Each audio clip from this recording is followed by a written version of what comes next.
Assalamualaikum warahmatullahi wabarakatuh. Perkenalkan, kami dari kelompok 7 Ekonomi Trika yang terdiri dari saya, Raudatul Islamiyah, dan dua rekan saya yaitu Yeni Afriani dan Vera Sania.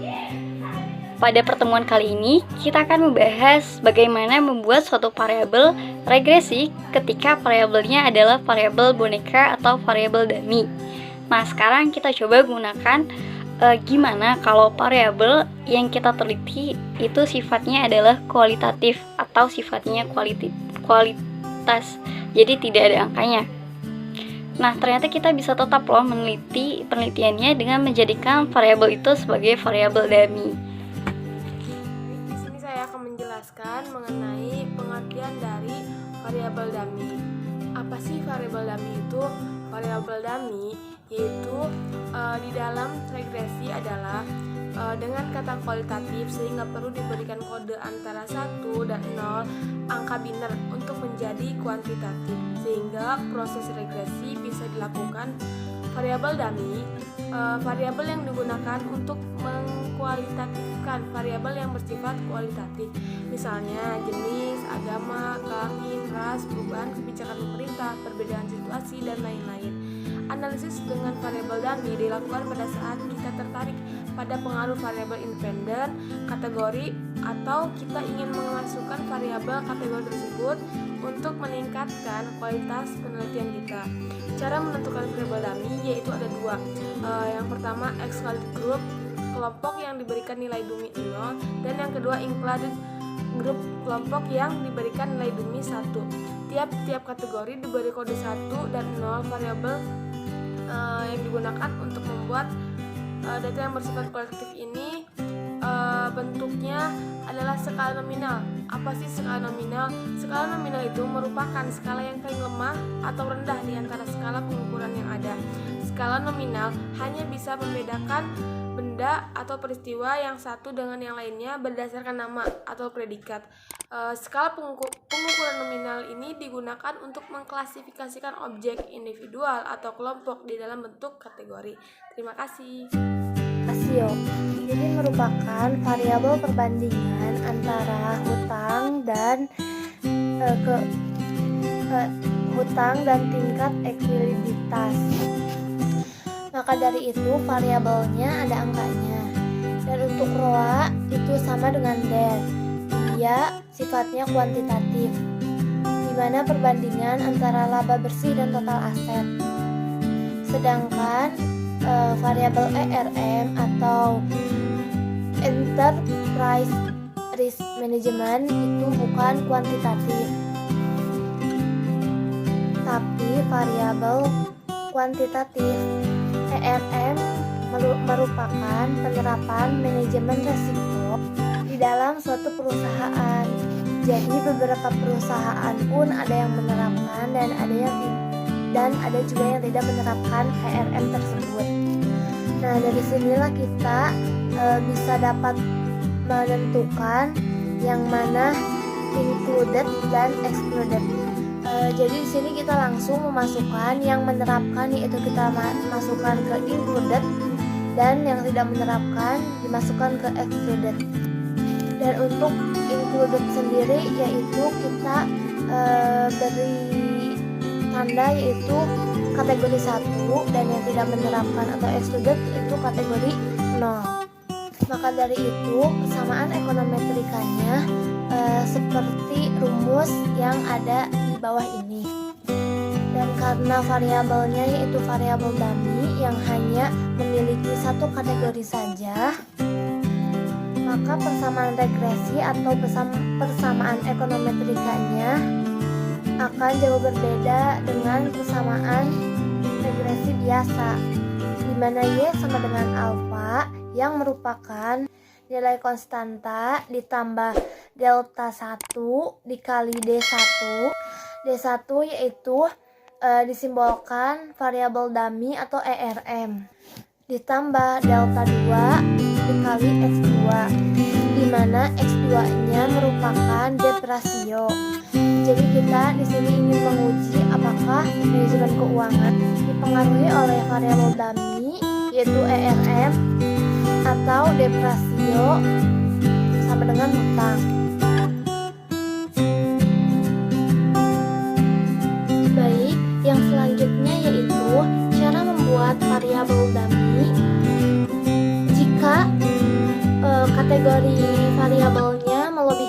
satu, entah itu dua, tiga, atau empat. Kita tahu variabel dummy sebelumnya yaitu menerapkan variabel resiko atau ERM. Jadi kategorinya yang menerapkan dan tidak hanya menerapkan saja. Sekarang kategori kita lebih dari satu. Kita masuk contoh, yaitu kita akan menguji suku bunga yang di Indonesia berpengaruh tidak dengan pendapatan masyarakat. Karena selama ini banyak persepsi yaitu suku Minang suka berdagang. Berdagang biasanya keuntungannya besar. Dan di sini kita akan membuktikan apakah suku Minang itu pendapatannya memang lebih besar tidak dengan suku yang lainnya. Pendapatannya memang lebih besar atau tidak dengan suku lainnya. Berpengaruh atau tidak suku bangsa itu terhadap pendapatan seseorang. Maka dari itu kategori kita lebih dari satu.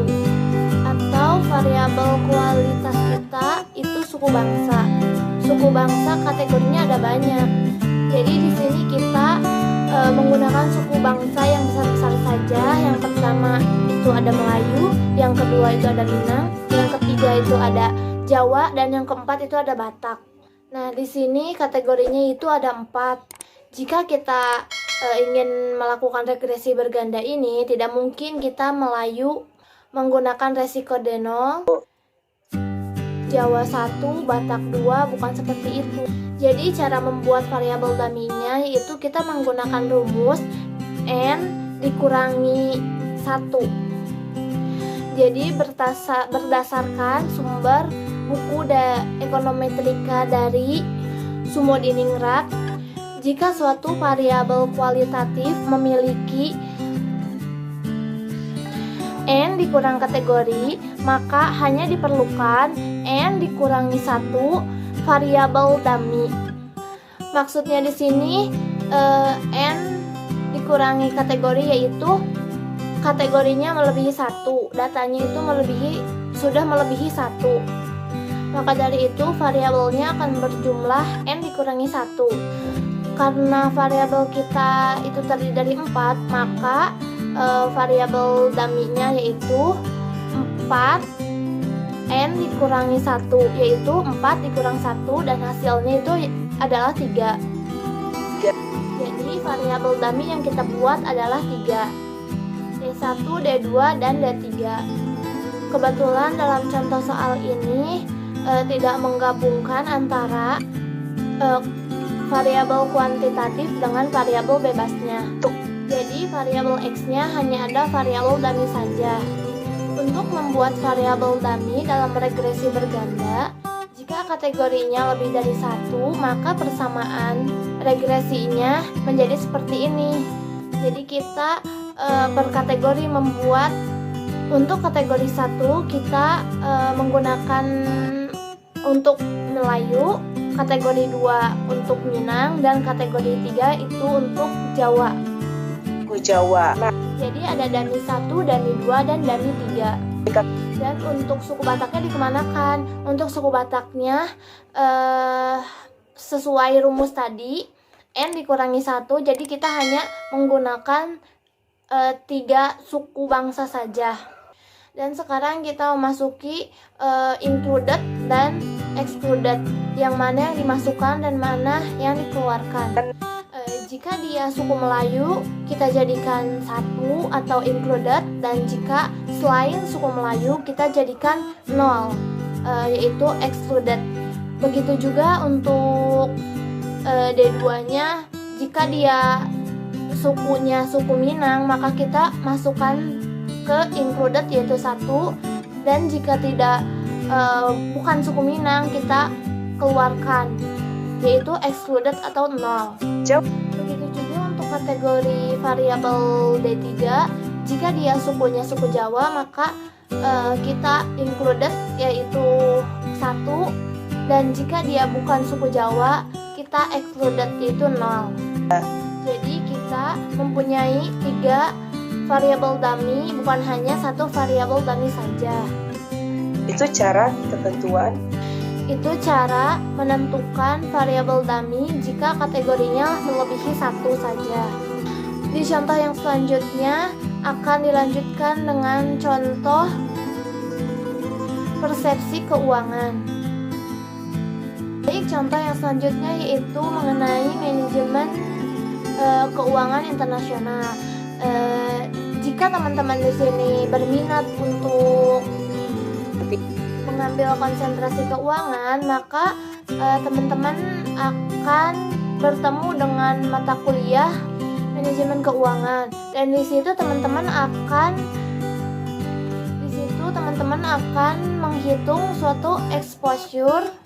Jadi exposure itu bisa dihitung angkanya, tapi bisa juga sifatnya kualitatif untuk menghitung exposure-nya atau resikonya. Baik, di sini saya akan membacakan contoh soalnya, yaitu seorang peneliti ingin menguji apakah perusahaan mengalami exposure dan memiliki hutang yang tinggi atau debit rasio dapat meningkatkan resiko pasar perusahaan. Jadi exposure di sini yaitu akibat kerusakannya nilai mata uang asing. Jadi exposure bisa dibagi tiga, yaitu ada transaksi, transiasi, dan ekonomi. Dan di sini jika kita ingin membuat variabel dummy, maka variabel dummy-nya yaitu hanya dua, yaitu D1 dan D2. Mengapa demikian? Karena dilihat dari rumus dummy ini, N dikurangi 1, yaitu 3 dikurangi 1 yang hasilnya itu adalah 2. Maka persamaan regresi kita memiliki nilai alfa ditambah B1 dikali D1, di mana D1 merupakan kode dari variabel dummy untuk exposure transaksi. Untuk kode 1 yaitu jika dia terkena exposure transaksi, dan untuk D0 ketika dia tidak mengalami exposure dari transaksi itu. Jadi bisa terkena exposure translasi atau ekonomi dalam kategori D1. Dan untuk variabel D2 yaitu kategori translasi. Untuk kategori 1 yaitu untuk exposure translasi, dan untuk kategori 0 yaitu untuk exposure bukan translasi. Nah, variabel X2-nya merupakan variabel kuantitatif atau di sini bisa disederhanakan yaitu dengan debit rasio. Apakah variabel dummy ini, dari variabel dummy itu ada D1 dan D2, dan untuk variabel kuantitatif biasa yaitu X2. Jadi bisa jadi untuk menyelesaikan soal tersebut bisa didahulukan X2-nya terlebih dahulu ataupun variabel dummy-nya. Di dalam persamaan ekonometrika mau didahulukan yang manapun sama saja, bisa saja. Asalkan variabel dummy-nya dituliskan.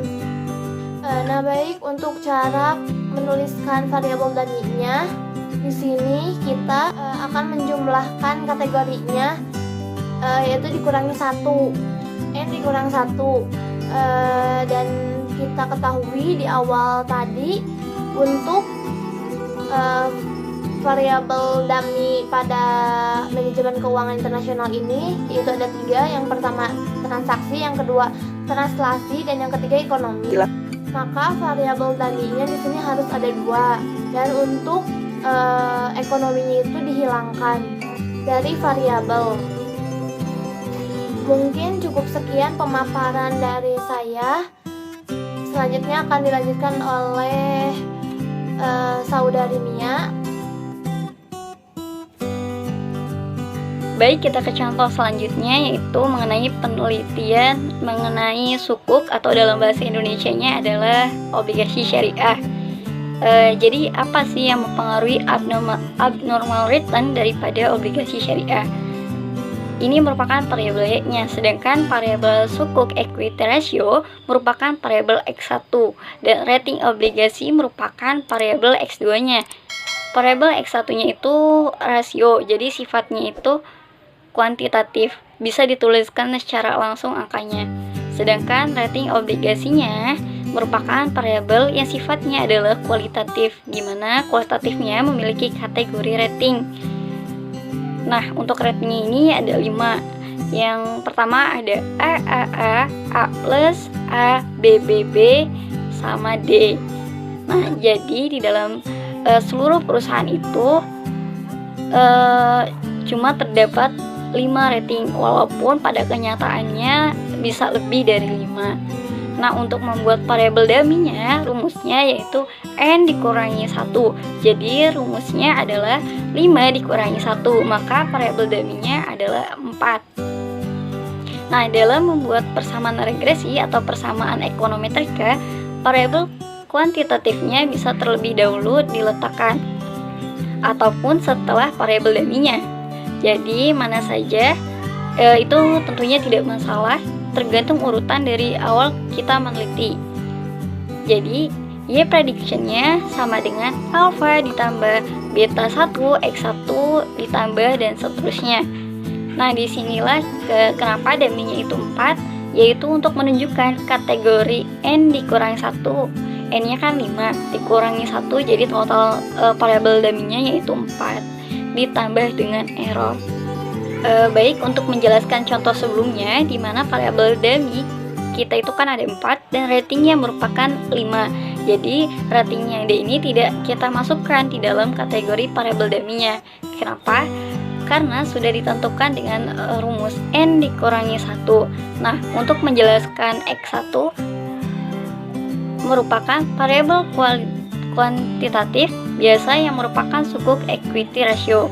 Nah, variabel D1 merupakan variabel yang dengan kategori AAA dikasih nilai 1, sedangkan yang bukan nilai AAA itu dikasih kategori 0.